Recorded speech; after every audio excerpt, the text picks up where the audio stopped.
Hello, I'm Stephan Schwartz, and it's my pleasure to welcome you to the Schwartz Report. This week, I want to talk about something that may make you feel a little better about what you can do. I hear so many people saying today that they just feel powerless, that there's nothing they can do, they just don't have any influence or can't make a difference. So I thought this week I'd talk about something that you can do. It's not political, it's not religious. What I'm going to talk about is objectively verifiable research.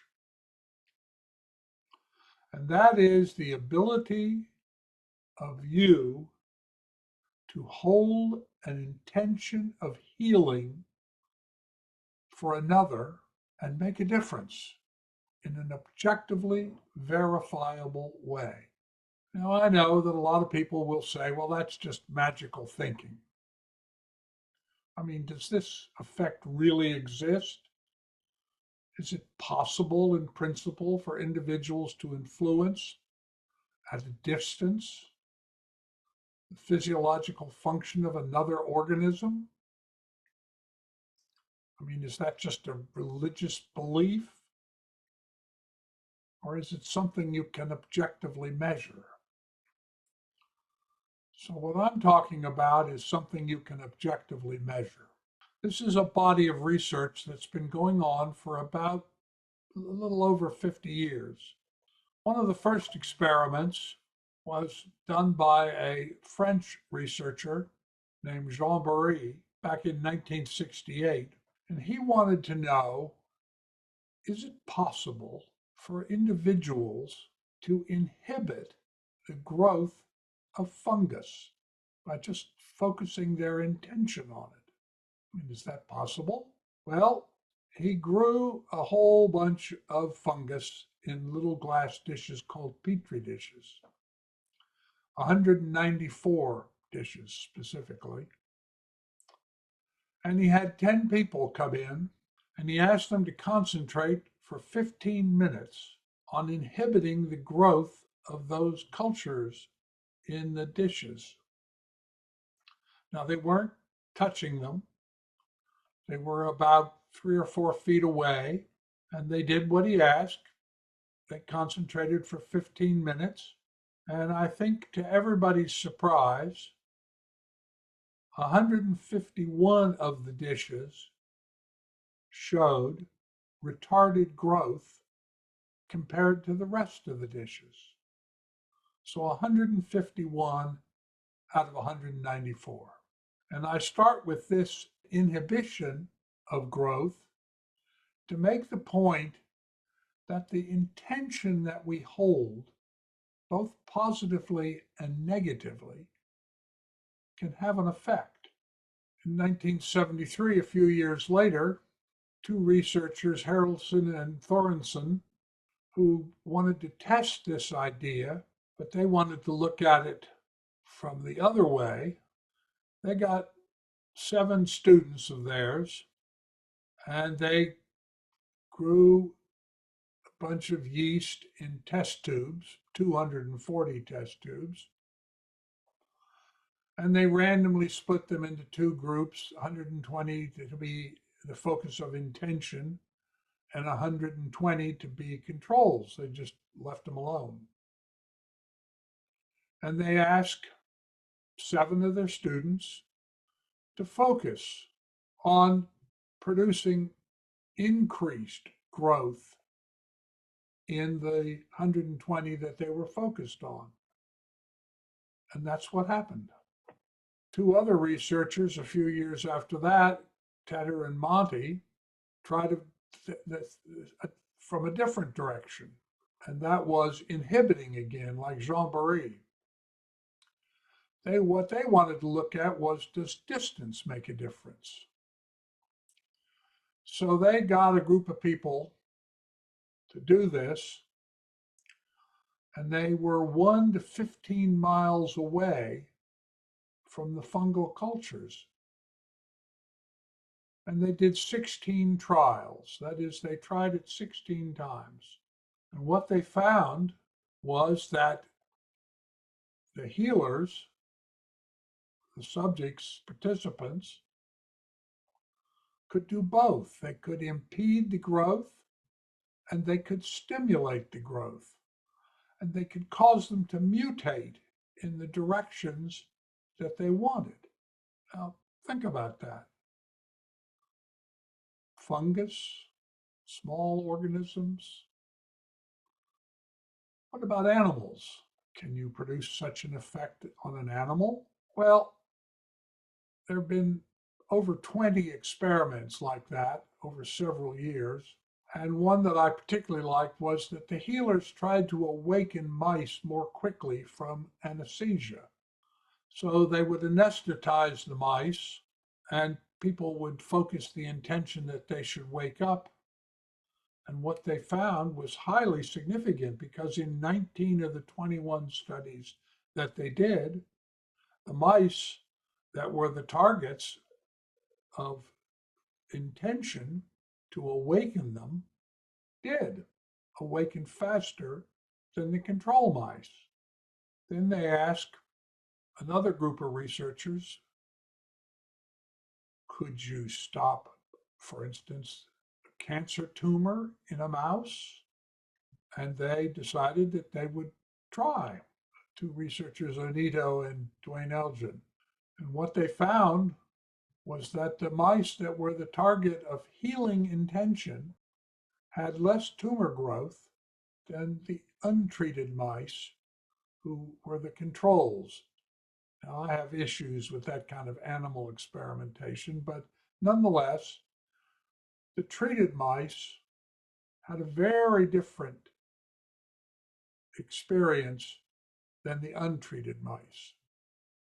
There were multiple replications of this experiment as well.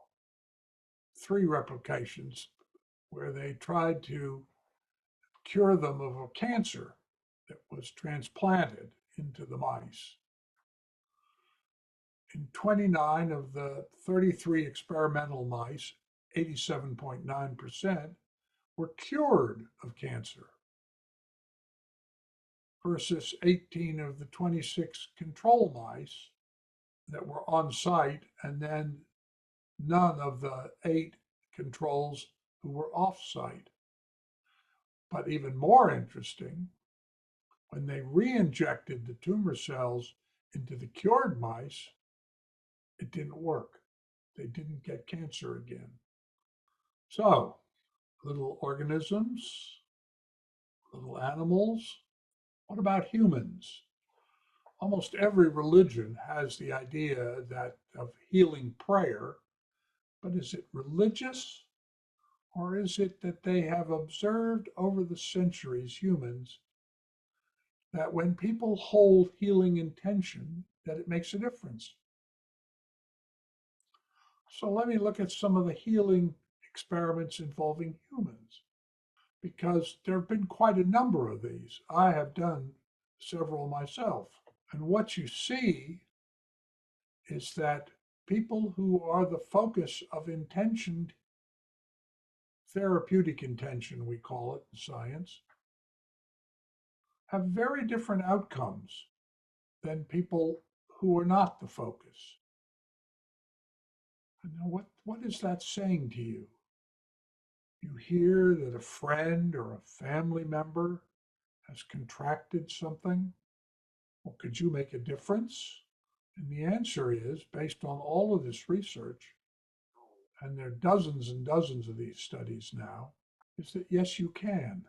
If you hold healing intention for a few minutes for someone who has an illness, whatever it is, you can affect that person's course of illness.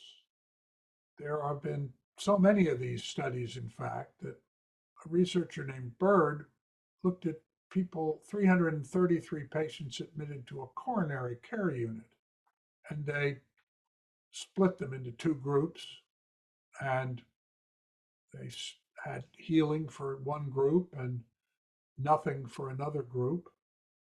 And what they found is that the subjects who were the focus of intention had significantly lower severity scores in their hospital course for their treatment of coronary disease. Dan Benor looked at a whole group of these studies, 131 of them, and what he found was that 77 of the 131 showed positive results. That is, people who were the focus of healing, and they used all kinds of different techniques, because what you see in this research is not that it's a particular religion or a particular religious technique. It has to do with holding therapeutic intention. And what it also shows is that people who can attain and sustain intentioned focus awareness, for instance, meditators, who in all of these kind of consciousness experiments, meditators always do better than non-meditators.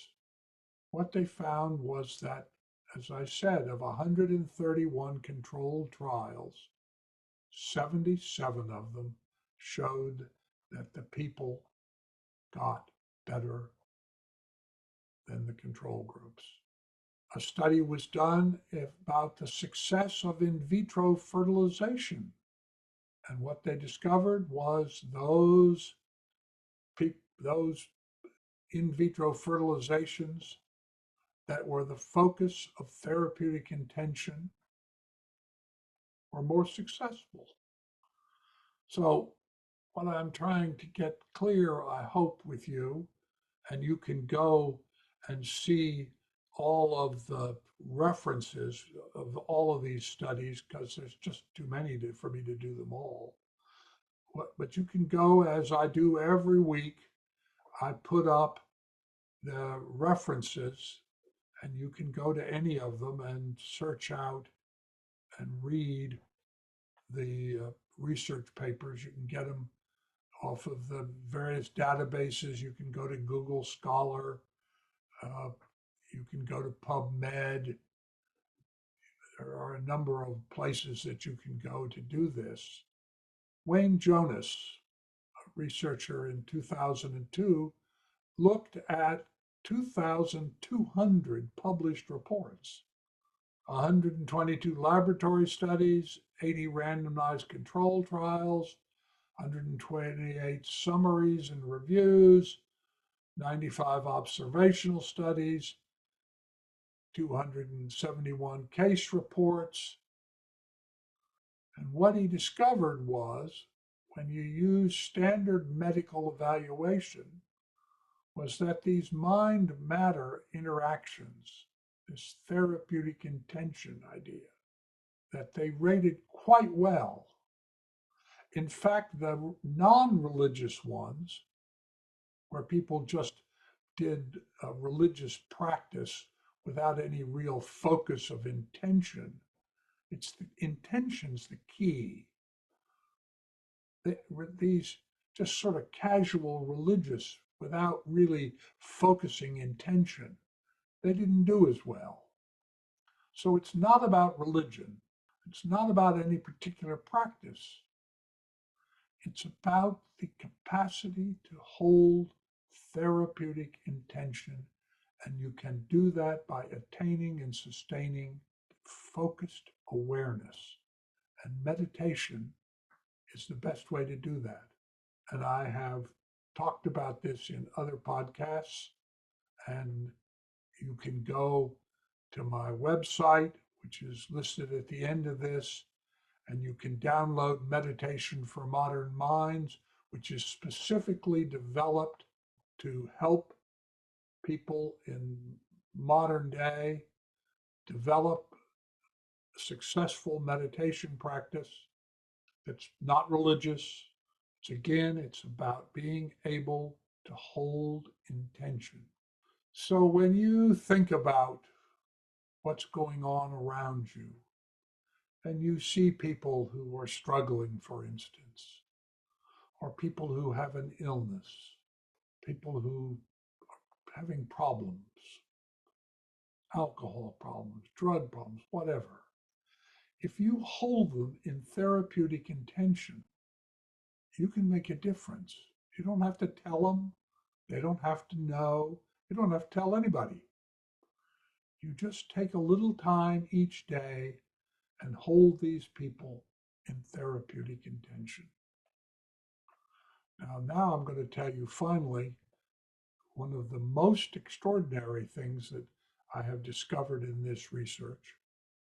And that's research that was done by a man named Leonard Libovici in Israel.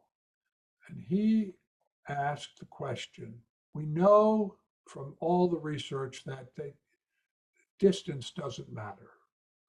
You can hold a person in healing intention who's across the world or next door and have the same effect. But he asked the question, could it make a difference if you prayed or held therapeutic intention for people in the past? Now, that's kind of hard to take aboard to think about, but he went to his computers at the hospital where he was working, and he got a population of people who had a very particular blood issue, over 3,000 of them. And he split them into two groups. He had the computer do that, so it's completely random. Now, these people had been in the hospital 4 to 10 years in the past, right? Think about this. 4 to 10 years in the future, he asked people to think about focus therapeutic intention on individuals in the past. Could that possibly work? Well, he did it, and it did. The people who had been the focus of therapeutic intention by individuals 4 to 10 years in the future of when they were in the hospital had a different course of illness, a much better course of illness than the people who were the controls. So what this is telling us is not only does distance not matter, time doesn't matter. You can go back and hold therapeutic intention for people in the past. They won't know it. None of the people who were the focus of Leibovici's studied had any idea that this was happening, but they had a very different course. So if you hear about someone in the past who was having a problem, you can influence how that went down, how that, whatever the course it took, by holding them in therapeutic intention. We, as human beings, by holding therapeutic intention for individuals, can make a difference. We are not powerless. We are not unable to influence for well-being. So as you think about it, as you read the news, as you talk to your neighbors, your friends, as you hear about things, take a few moments. Develop the daily practice of meditation. And when you end your meditation, hold that person or group who are having a problem of some kind in well-being. You don't have to visualize a particular kind of well-being. It's not that you hold a specific outcome. It's that you hold them in well-being. And if you do that, you can make a difference. You are not powerless. If all of us would spend a little time doing that, we could change the course of the world. Thank you.